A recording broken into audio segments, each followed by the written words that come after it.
Patay ang 7 katao sa nangyaring engkwentro sa pagitan ng militar at New People's Army sa Candoni sa probinsya ng Negros Occidental. Yan at ang iba pang mga rumarapidong balita mula sa probinsya, hatid ng iba't ibang istasyon sa ilalim ng MBC Media Group.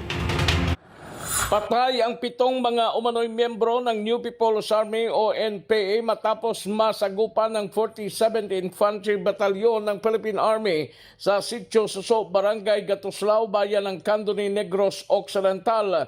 Ayon kay Colonel Joey Escamillas, Rayo 2nd Infantry Battalion ng Philippine Army, sa ngayon hindi pa nakilala ang 6 sa 7 mga namatay, habang ang isa sa mga namatay ay na-claim na ng pamilya nito sa bayan ng Candoni.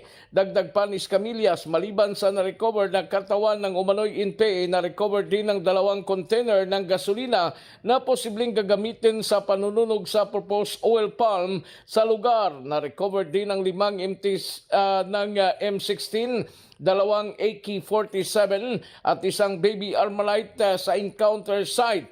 Habang ayon naman kay Punong Barangay Randy Doliosa Sr. ng Barangay Gatuslao ng nasabing bayan, hindi nito kilala ang 7 mga namatay na mga rebelde sa engkwentro. Para sa MBC TV Network News, ito si Rex Cantong, una sa Pilipinas, una sa Pilipino.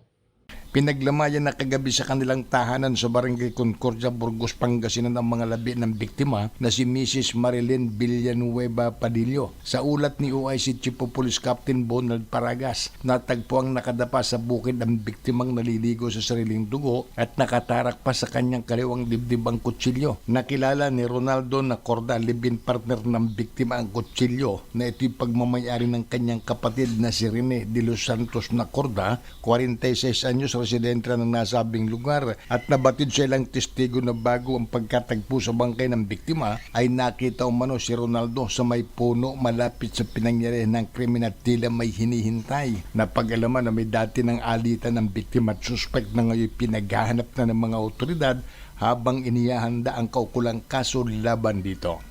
Para sa MBC TV Network News, ito si Freddy Fajardo, Aris 38, una sa Pilipinas, una sa Pilipino.